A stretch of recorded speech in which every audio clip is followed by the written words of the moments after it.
సంక్రాంతి సంబరాలు అత్యంత ఘనంగా అంగరంగ వైభవంగా మరి గౌరవ శాసనసభ్యులు ఐతాబత్తుల ఆనందరావు గారి ఆధ్వర్యంలో చాలా ఘనంగా నిర్వహించడం జరిగింది.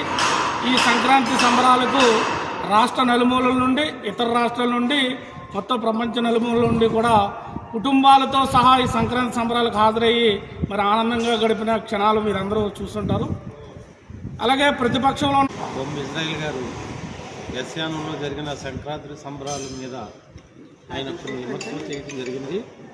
ఆ విమర్శల్ని పూర్తిగా మేము వ్యతిరేకిస్తూ ఖండిస్తున్నాం. ఆయన చేసేవన్నీ కూడా నిరాధారమైనవి, అన్నీ కూడా గాలి మాటలు గాలి వార్తలు తప్ప ఇక్కడ జరిగిన విషయాలు ఆయనకి ఏమాత్రం కూడా తెలియదు.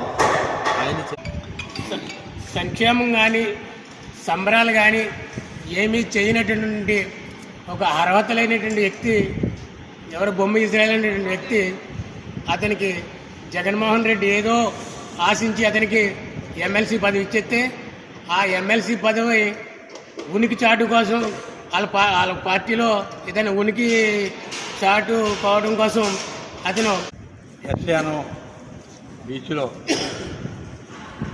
అనేక అవకతవకలు జరిగినాయని చెప్పేసి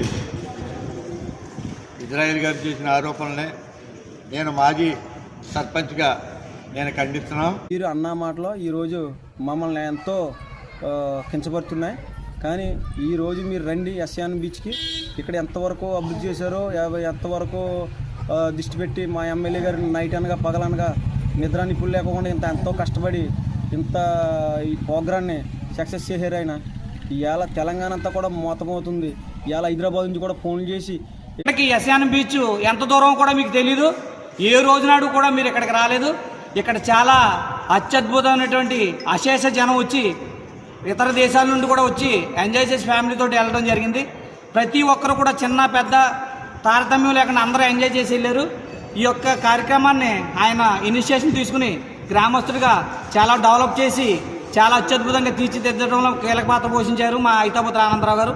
అటువంటి వ్యక్తుల మీద మీరు అవాకులు చవాకులు పేలుతున్నారో ఇది మీరు ఖచ్చితంగా మీ యొక్క విషయాల్ని ఏదైతే మీడియాతో నిన్న మాట్లాడి మీరు చెప్పారో అదే మీడియా ముందు వెనక్కి తీసుకోవాలని మేము నిర్వహణ కమిటీ తరఫున అలాగే గ్రామం తరఫున కూడా మేము ఖచ్చితంగా